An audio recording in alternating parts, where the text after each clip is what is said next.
Bukan mau nggak mau, tapi harus. Oke. Yang pertama, yang harus kita bilang semua pasti niat dulu ya, Coach. Karena semua orang bisa bilang niat, tapi nggak semua orang bisa menanamkan niat itu sendiri dari dirinya. Tapi kalau kalian juga punya pengalaman tapi nggak didukung wawasan, itu akan beresiko kedepannya kepada baik.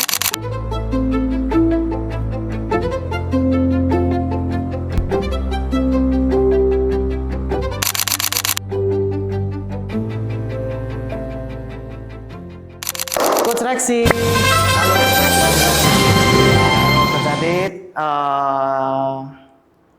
Gimana? Baik nggak? Oke, saya baik, sehat ya. Oke, tenang, jangan tegang-tegang. Oke, Coach Rexy. Kita itu nanti di sini itu kan mau podcastnya itu bahas tentang 2 topik nih. Topik yang pertama itu kita itu mau bahas tentang kebetulan karena Coach Rexy kan saya pun juga mantan atlet, Coach Rexy pun juga mantan atlet. Ya. Mantan atlet itu ujung-ujungnya akan ke pelatih nggak sih? Terus kalaupun ke pelatih bisa nggak sih ke pelatih pelatih kebugaran gitu. Terus topik yang kedua itu bahas tentang ini. Banyak PT-PT itu yang udah gemuk banget gitu tapi tetap jadi PT gitu. Itu gimana menurut Coach Rexy kayak gitu. Tapi kita topik pertama dulu ya nanti tentang bahas tentang mantan atlet itu ujung-ujungnya ke dunia kepelatihan dan bisa nggak ranahnya ke kebugaran sama atau beda kayak gitu. Nah, tapi sebelum itu konteks dulu dong. Kenalin dulu Coach Rexy itu siapa, terus pernah jadi atlet apa mungkin, terus perjalanan jadi atlet itu gimana. Silakan Coach Rexy. Oke guys, aku akan cerita sedikit background aku. Dulu aku ini atlet taekwondo, ya martial arts. Nah, aku juga background sebagai sport science yang kuliah di Universitas Negeri Malang. Nah, selama perjalanan aku menjadi atlet taekwondo, ya tujuan dari atlet itu apa sih? Yang paling kita ketahui umumnya adalah ya nyari prestasi sebanyak dan setinggi mungkin pastinya ya.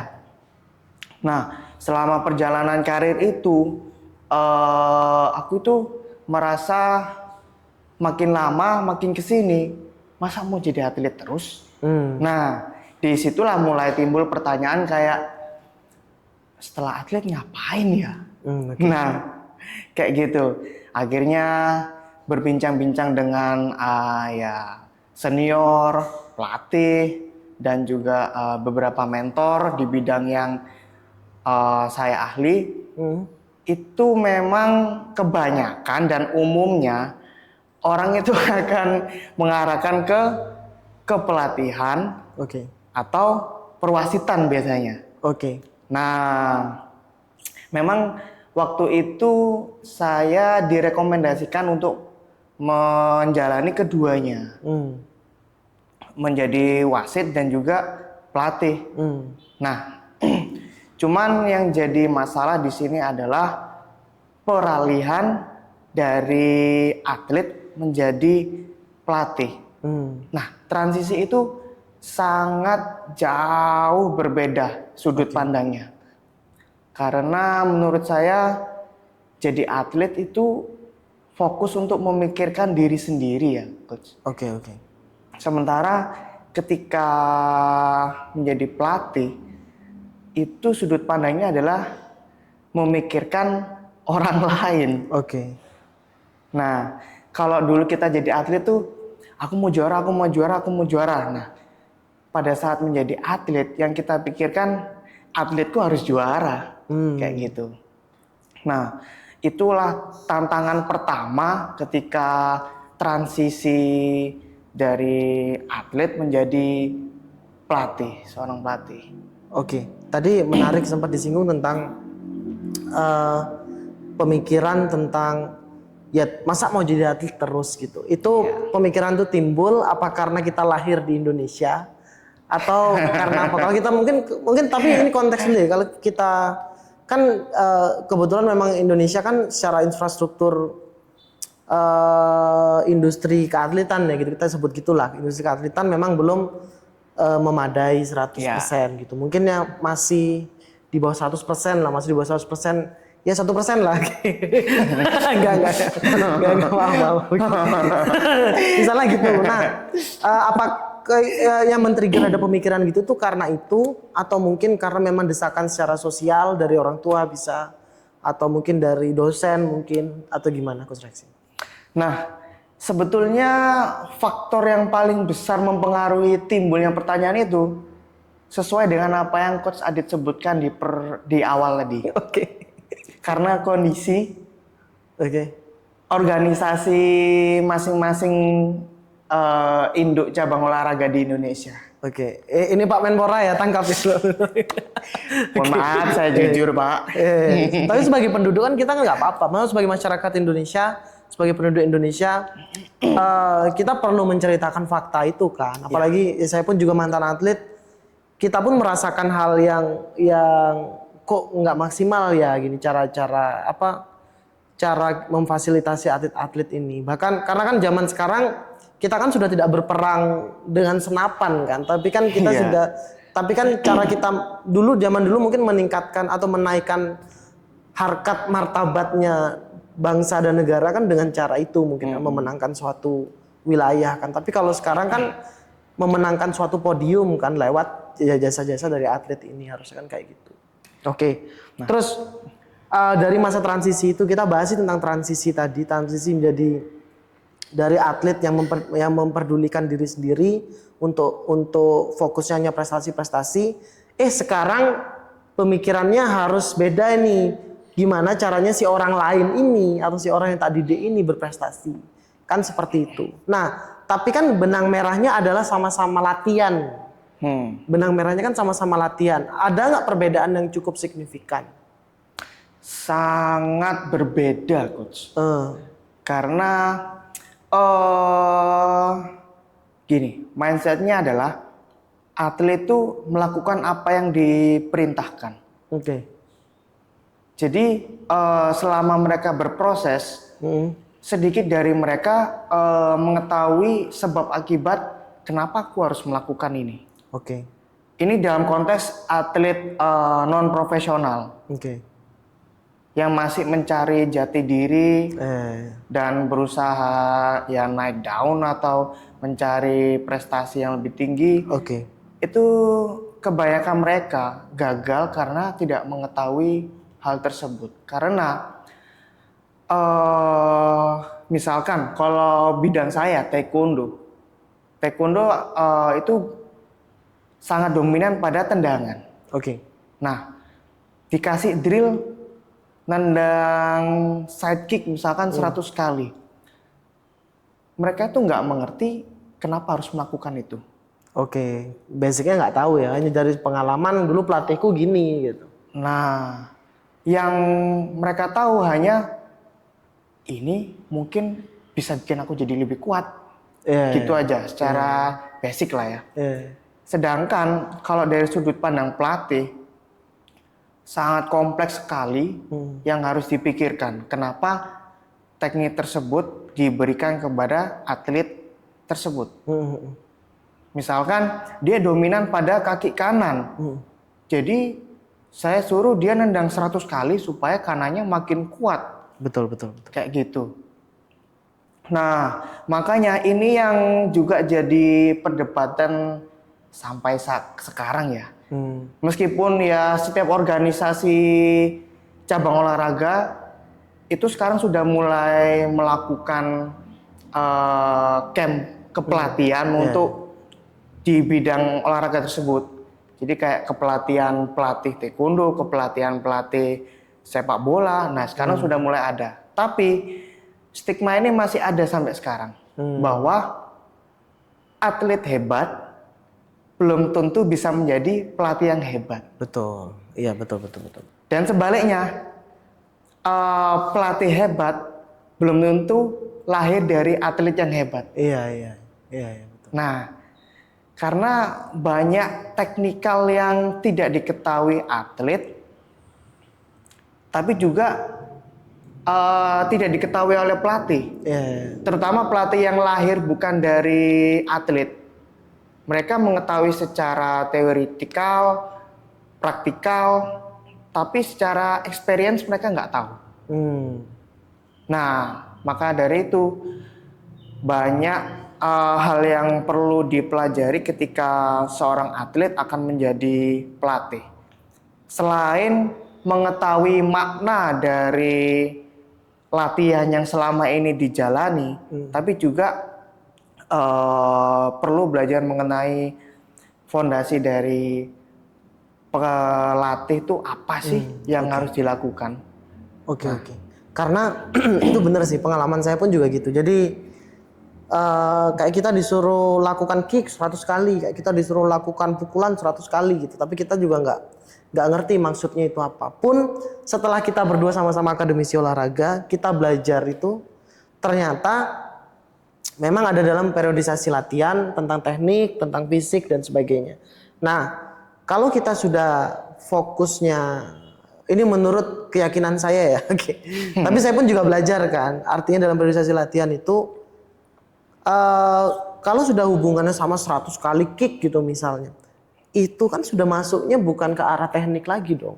Iya. Harusnya sudah masuk ke fisik dong. Maka dari itu sebenarnya latihan-latihan yang kayak pelatih-pelatih yang sekarang masih melakukan itu, coba dipelajari lagi tentang periodisasi latihan, terutama masalah ini tuh maksudnya teknik atau fisik. Kalau teknik tuh beneran technical gitu, beneran misal martial art hubungannya sama sparring gitu.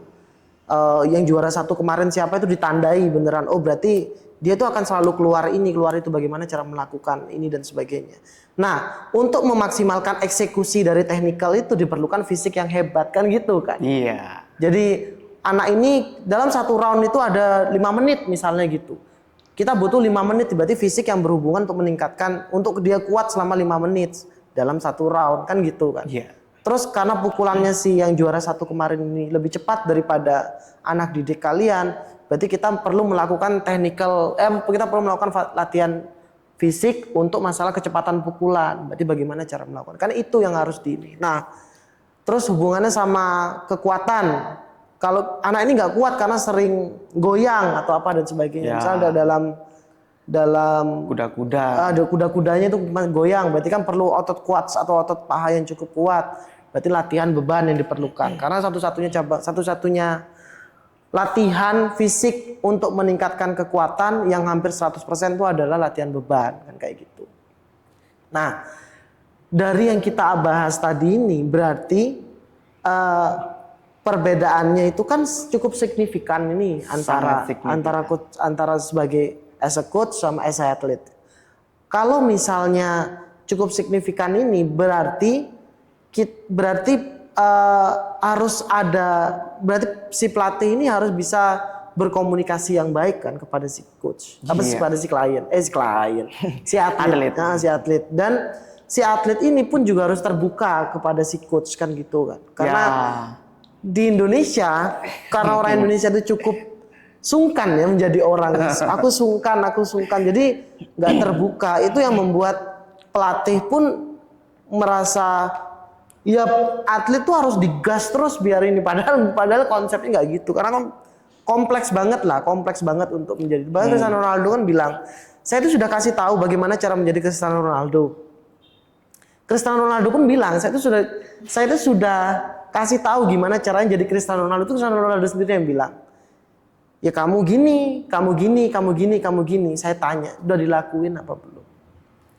Artinya, maksudnya yang benang merahnya adalah ini masalah disiplin. Kalau Cristiano Ronaldo kan juga bilang disiplin as a coach-nya pun juga harus disiplin loh. Karena atletnya disiplin, coach-nya nggak disiplin kan yang percuma gitu. Betul.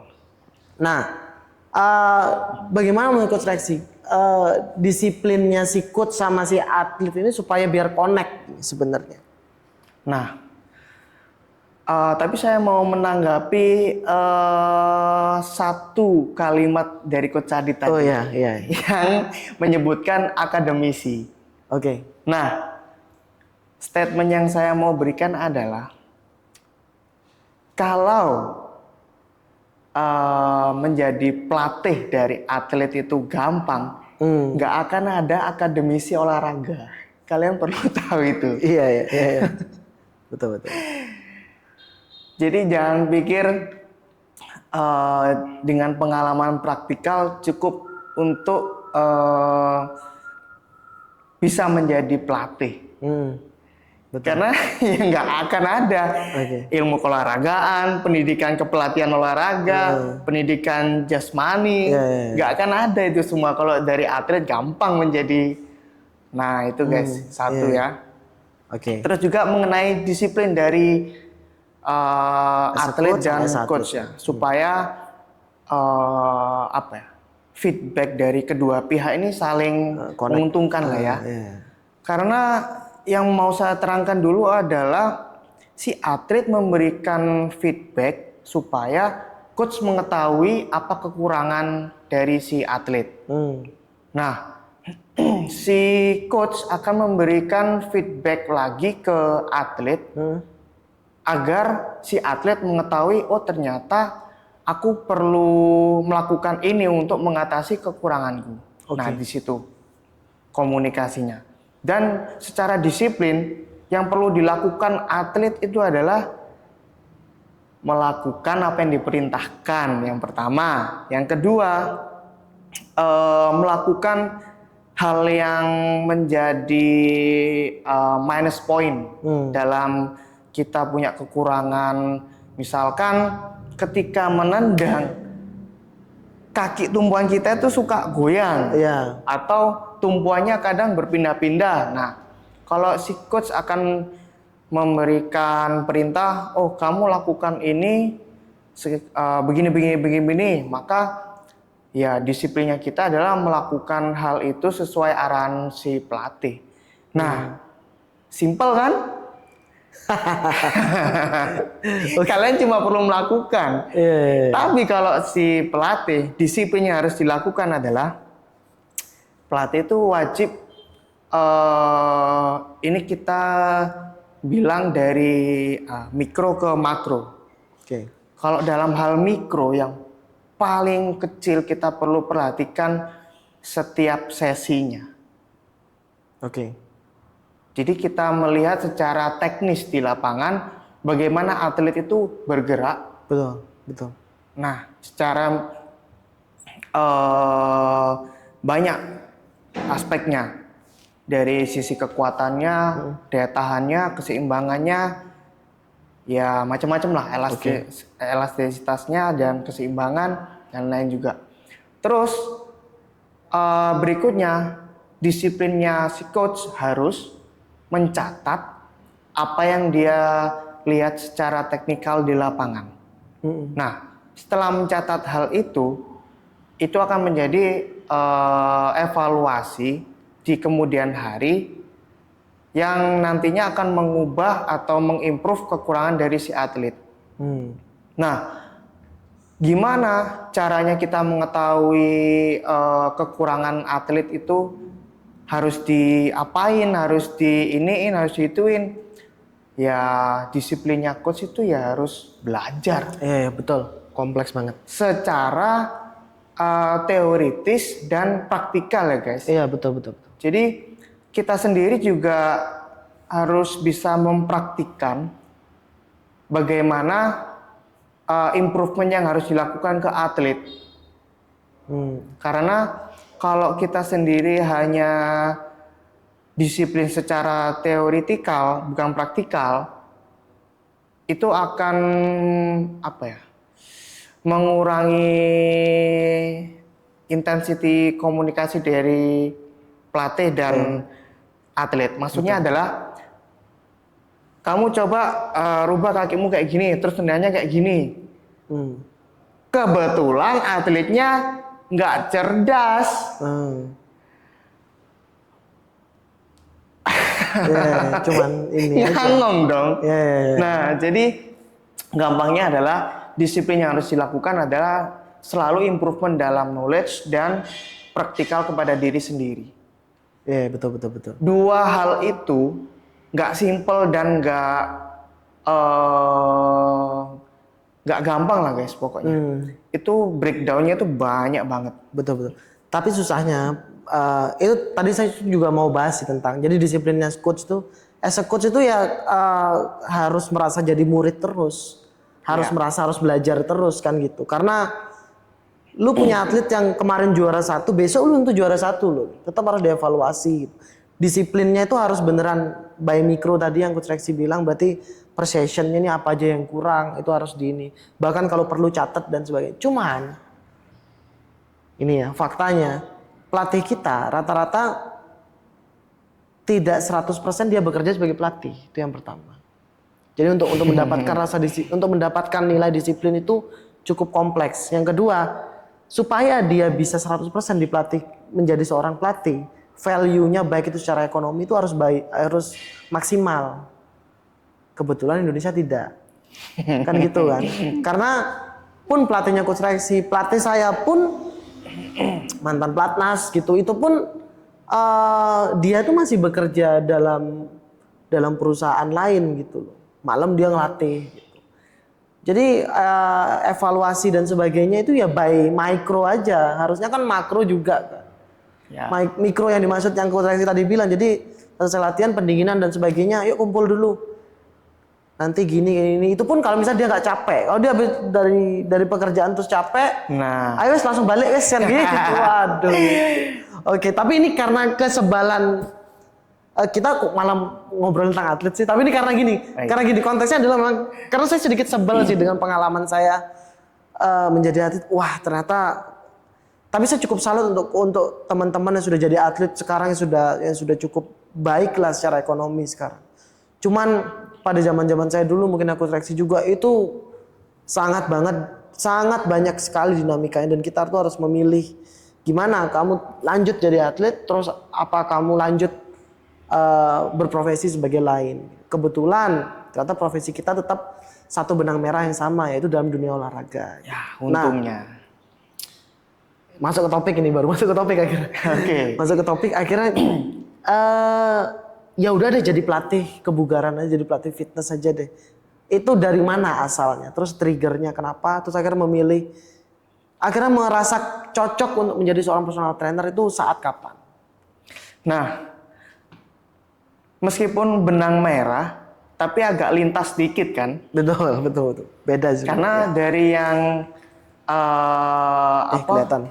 atlet, harusnya kan jadi atlet juga pelatih. Betul. Tapi aku malah melenceng ke industri fitness. Ya. Karena lagi-lagi setelah masuk ke Akademi Sport Science, memang yang saya pelajari itu ternyata lebih luas dari apa yang selama ini saya yakini. Oke. Jadi atlet tuh masih sempit banget pemikirannya. Bahkan dia cuma berpikir untuk menjadi pelatih di bidangnya sendiri. Oke. Nah, setelah saya masuk ke sport science, mulailah terbuka pemikiran.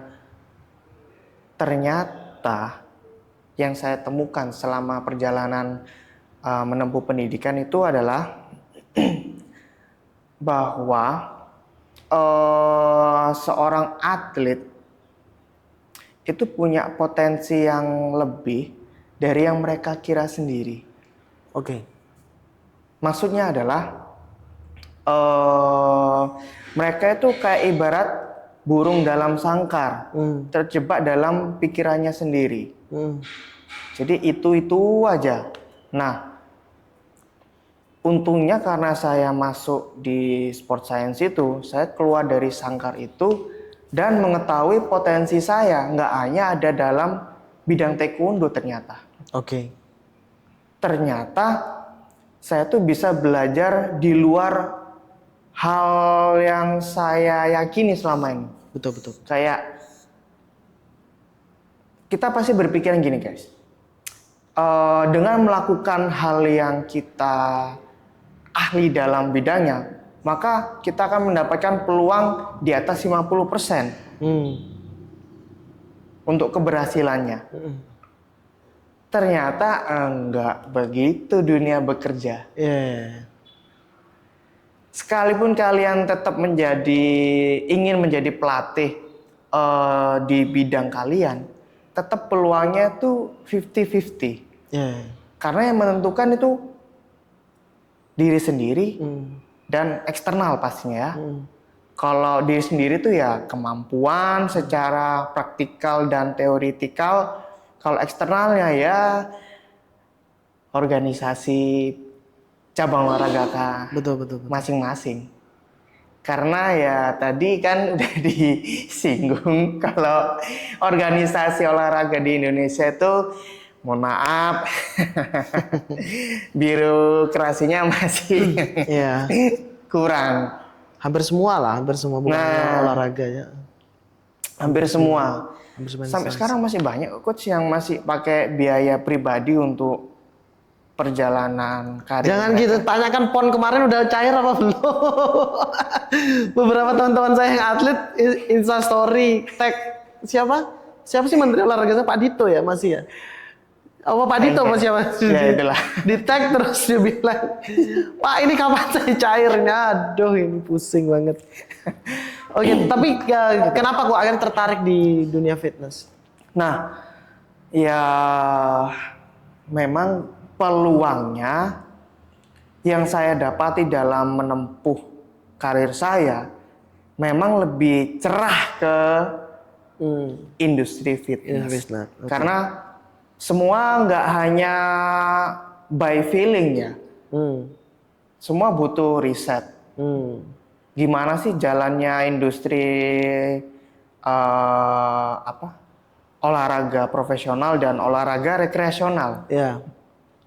Ternyata di Indonesia yang lebih maju itu adalah rekreasional. Seperti ya fitness, crossfit, apalagi ya pilates. Yang baru-baru ini high rocks, padel. Nah, ini agak sensitif. Tapi saya akan bilang seperti ini.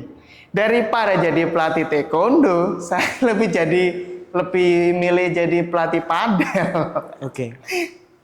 Oke. Gampangnya seperti itu. Tapi nggak sesimpel itu ya, coach. Dalam menentukan saya mau jadi pelatih apa. Dan di akademisi pun sebetulnya lebih condong ke arah atlet juga sebetulnya. Karena sangat mendalam secara biomekanik, fisiologi, dan lain-lain lah pokoknya. Cuma kalau di industri fitness atau olahraga rekreasional malah kurang dibahas di akademik. Tapi kok kenapa saya berani memilih rekreasional atau fitness itu sebagai acuan karir saya ya karena saya berpikir keluar dari akademisi waktu itu. Itu cukup lucu sebetulnya coach. Karena waktu itu pemikiran ini muncul waktu saya ada di kelasnya Pak Mahmud, izin Pak Mahmud. Saya waktu itu bosen dengar materi yang disampaikan beliau. Terus saya duduk di pinggirnya jendela kelas. Saya melamun sambil ngelihat ke arah luar seperti ini. Muncullah pemikiran seperti itu. Saya mau jadi pelatih jenis apa ya setelah lulus dari sini. Dari situlah saya sampai selesai mata kuliahnya beliau. Saya memikirkan itu. Dan final decide-nya adalah saya memilih pelatih kebugaran untuk menjadi profesi saya ke depannya. Karena memang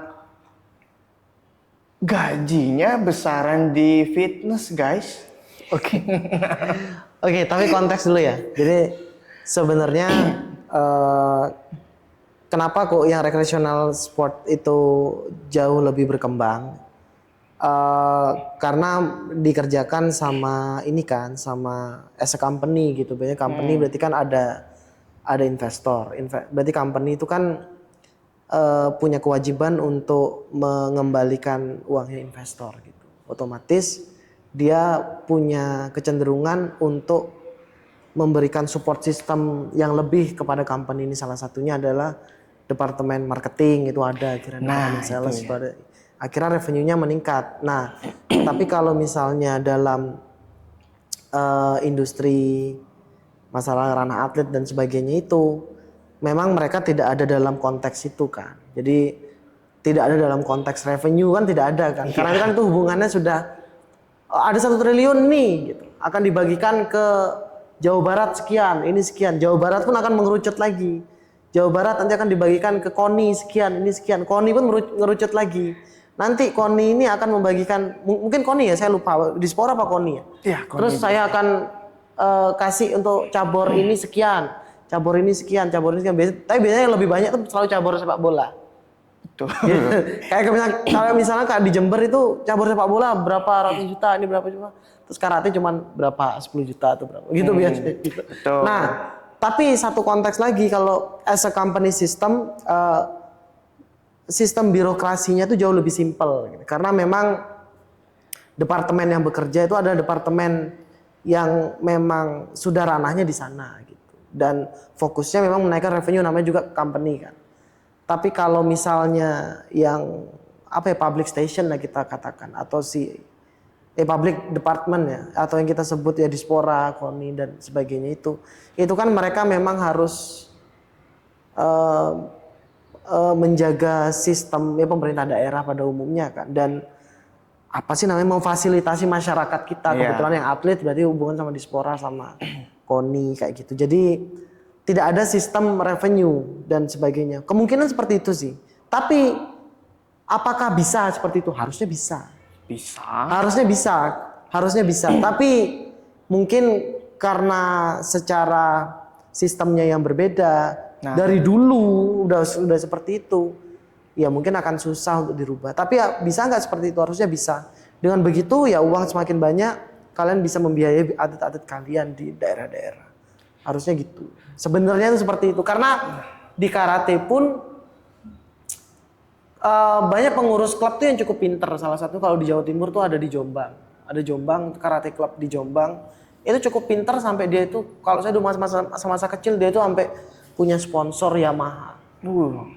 Dan rata-rata kalau kayak saya misalnya dari Jember, jaketnya itu ya jaket sendiri-sendiri gitu, tapi mereka tuh satu sendiri sudah punya ini. Padahal bukan ibu kota Jawa Timur. Iya. Itu sih kalau di Jombang itu. Nah, terus Coach Rexy, kalau misalnya tentang masalah pelatih kebugaran ini, apa yang susah menurut Coach Rexy?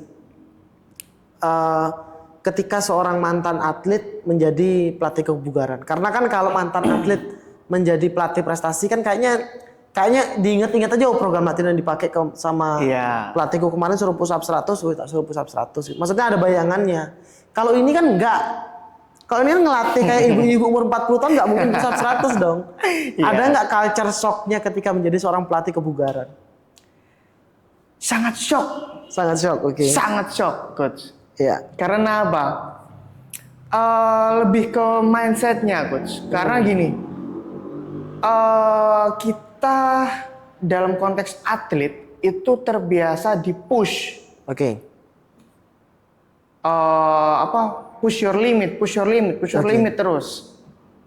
Terus juga pelatih pun mindsetnya adalah memaksimalkan effort atlet dalam setiap sesi latihannya. Oke. Tapi dengan cara yang berbeda. Oke. Nah, kalau waktu saya transisi dari masa atlet ke pelatih kebugaran, yang saya lakukan, saya memperlakukan klien saya kayak atlet. Ya. Padahal itu nggak baik, nggak benar. Mohon maaf, klien saya yang dulu Yang masih awal-awal. jadi Progress. bahan percobaan. Tapi memang yang paling susah adalah merubah pola pikirnya, Coach. Karena tujuannya kan berbeda ya. Orang meraih prestasi umumnya adalah dengan bekerja keras sampai muntah darah kalau orang bilang ya. Walaupun sekarang sudah nggak begitu cara melatihnya, Tapi kita secara nggak tahu. mindsetnya, iya. Tapi kita nggak tahu. Semoga. Semoga nggak gitu. Tapi mindsetnya masih seperti itu, kayak berjuang sampai limit. Tapi ketika masuk ke ranah kebugaran, orang itu tujuannya tuh bermacam-macam. Dan itu yang menjadikan saya shock di awal karir saya. Oke. Karena saya harus beradaptasi terhadap kepribadian, sifat, karakter orang yang berbeda-beda. Dan tujuannya pun berbeda-beda. Oke. Kalau kalian mikir jadi personal trainer itu cuma ngurusin badan, cuma numbuhin otot, numbuhin bokong, itu salah guys. Karena walaupun dari 10 orang nih kita bilang tujuhnya pengen turun berat badan, tapi nggak sama perlakuannya. Dan mindset kita pun tiap orang nggak sama juga dari 7 orang itu. Karena yang satu ada yang sukanya slow progress, yang satu ada yang sukanya fast progress. Misalkan nih, aku cuma punya waktu 3 bulan untuk latihan sama kamu. Bisa nggak buat aku lebih berisi? Karena setelah 3 bulan, aku ada job yang mengharuskan untuk tampil lebih fit, misalkan model. Nah, berarti kita mirip perlakuannya seperti atlet. Kita bisa tuh push dia sampai limit, tapi tetap harus ada batasan yang diketahui. Oke. Secara teoritis. Oke. Apa itu indikatornya? Banyak. Oke. Oke, kalau gitu gini Coach Rexy. Untuk teman-teman di sini yang pengen atau gini teman-teman yang sudah turun prestasinya, kan rata-rata atlet berhenti menjadi atlet kan karena anjir aku turun terus prestasiku, ya bisa jadi gitu. Atau yang kedua karena umur, karena usia, ya kan. Ya, terus ketiga karena tekanan sosial, entah dari orang tua, entah dari kampusnya dan sebagainya gitu. Akhirnya dia memutuskan untuk berhenti menjadi atlet. Nah, berikan dong pesan kepada teman-teman ini, apa aja sih yang harus disiapin untuk karena industri personal trainer, industri fitness itu cukup welcome juga sama atlet, karena kan secara nggak langsung mereka badannya fit satu, terus yang kedua tidak jauh-jauh dari dunia olahraga. Terus at least setidaknya bisa pull up sama push up. Kan itu, tapi kan nggak, maksudnya kayaknya atlet tuh hampir semuanya bisa pull up deh gitu, bisa pull up. Pastilah ya. Pastilah ya. Okay. I wish. Semoga. Nah, tapi dari sana itu kan tetap harus ada pesannya kan. Apa aja yang harus disiapin gitu. Karena kan industri kebugaran sekarang pun juga cukup berkembang jauh sekarang, berkembang pesat sekarang. Jadi zaman dulu untuk menjadi seorang fitness trainer ya kamu harus besar banget badannya kan. Ya. Tapi kalau sekarang kan intinya kan badanmu fit, caramu ngajar enak, good looking in a good way, artinya ya good looking in good way. Secara jadi cara dia komunikasi pantas lah sebagai bukan yang bukan yang aneh-aneh kayak gitu. Wah, nyinggung topik kedua nih nanti. Iya, nyinggung topik kedua. Oke, coba Coach Rexy, apa? Oke. Mungkin pesan yang saya berikan ini akan lebih ke arah bukan mau nggak mau, tapi harus. Oke. Yang pertama yang harus kita bilang semua pasti niat dulu ya coach, karena semua orang bisa bilang niat, tapi nggak semua orang bisa menanamkan niat itu sendiri dari dirinya. Jadi saya sangat keras menekankan pada poin itu karena saya pernah nyemplung ke bidang olahraga itu dengan niat yang setengah hati. Oke. Otomatis saya selalu berakhir di bangku cadangan. Itu faktanya guys. selalu dijadikan opsi kedua. Kalau kalian nggak niat sepenuhnya. Tapi kalau dalam konteks karir, kalau kalian mau nyemplung ke personal trainer tapi niatnya setengah, yang pertama kalian akan dihajar waktu interview. Yang kedua, kalian nggak bisa survive di industri fitnessnya. Karena kalau kalian mengimpikan menjadi personal trainer di commercial gym kayak, boleh nggak sebut merek? Commercial gym aja. Oke. Itu nggak seindah yang kalian kira. Mega gym. Ya, mega gym. Kalian tahu lah. Di dalamnya tuh sangat keras. Walaupun kalian lihat mereka kayak enak ya pakai baju coach, terus di gym yang mewah, dingin, alatnya bagus-bagus semua. Jadi kalau dilihat orang tuh sebagai karir yang mumpuni lah di era sekarang, kayak udah nggak dipandang rendah lagi. Padahal nggak semudah itu juga. Betul. Nah itu. Yang kedua, persiapan secara skill. Ya yang saya bilang tadi secara wawasan dan praktikal. Karena kalau kalian punya wawasan tapi nggak punya pengalaman di bidangnya, ngangong kalian. Ngangong itu apa ya, Coach? Apa ya? Stuck ya? Apa ya? Bengong. Kayak bingung. Ya itu. Tapi kalau kalian juga punya pengalaman tapi nggak didukung wawasan, itu akan beresiko kedepannya kepada klien kalian. Jadi kalau dari knowledge, apa yang harus disiapkan? Yang pertama, anatomi ya, Coach, tentunya. Yang kedua, fisiologi. Fisiologi itu apa? Fisiologi itu ilmu yang membahas tentang kerja organ tubuh kita. Kalau kalian relate dengan yang namanya metabolisme, nah seperti itu guys. Terus yang ketiga adalah biomekanik. Biomekanik itu apa? Ilmu yang mempelajari tentang gerak tubuh kita. Setelah kita tahu otot bicep tricep, gimana sih kerjanya otot bicep tricep ini? Kayak gitu. Setelah kita tahu sendi lutut, gimana sih cara kerjanya si lutut ini? Kayak gitu. Karena itu akan berdampak juga bagaimana kalian menjelaskan gerakan ini ke klien. Kalau kalian cuma bilang, oh ini untuk latihan bokong. Tapi kalau klien kalian, emangnya geraknya bokong itu gimana sih, Coach? Ya pokoknya gini-gini, masa kalian jawabnya kayak gitu? Kayak gitu.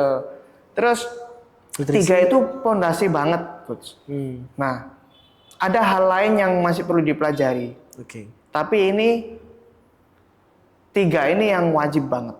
Yang wajib harus dipersiapkan dulu ya. Iya. Kalau lain-lain itu seperti rehabilitasi olahraga, bagaimana menangani cedera klien, terus juga kinesiologi itu lebih kompleks lagi, membahas tentang struktural postur tubuh kita. Terus juga, oh iya, ini sebetulnya ada 4 yang wajib guys. Metodologi kepelatihan. Ilmu yang mempelajari tentang periodisasi program latihan kalian tuh akan seperti apa ke depannya. Berapa lama, terus juga goals-nya seperti apa, itu nanti akan ketahuan di situ. Nah, terus untuk secara praktikal, ya, yang harus dipersiapkan adalah latihan secara konsisten. Karena berhubungan sama gerakan-gerakan tubuhnya. Coach Adit pasti sering menemui pelatih yang nggak pernah latihan. Sering lagi. Tapi Coach Adit sendiri sering nggak latihan sampai Wah, sekarang? aku setiap hari latihan. Setiap hari. Oh, oke. Setiap hari latihan. Karena kalau kita merintah klien tapi nggak tahu gimana cara geraknya, malu lah guys. Ya. Kalian nyuruh pull up tapi kalian nggak bisa pull up. Terus dengan beralasan pelatih kan yang penting ilmunya. Kalian mah tinggal gerak aja, ngapain kita yang harus gerak? Itu salah satu pengalaman yang saya dapatkan dulu semenjak waktu jadi atlet. Ada pelatih yang berbicara seperti itu. Ya. Nah, ini akan menyambung di topik berikutnya. Oke, itu Coach Rexy. Itu ya teman-teman ya. Jadi, tapi sebenarnya terlepas dari itu tuh kayak kalian tuh living in the profession gitu. Kayak saya punya brand Go Workout, dan saya living in the brand. Kebetulan brandnya adalah fitness. Ya gimana pun juga kita harus mencerminkan ya bahwa kita memang ada di dunia fitness gitu. Terus kalau misalnya teman-teman sebagai personal trainer, ya nggak mungkin kalian nggak squat gitu kan, yang ngapain terus kan jadi personal trainer kayak gitu. Jadi living in the profession nya kalian masing-masing, kalian pilih. Kayak misalnya hubungan sama akuntansi, ya berarti ngerti cara ngitung uang at least setidaknya. Ya, Oke, itu aja. Thank you Coach Rexy. thank you juga. Oke, bye.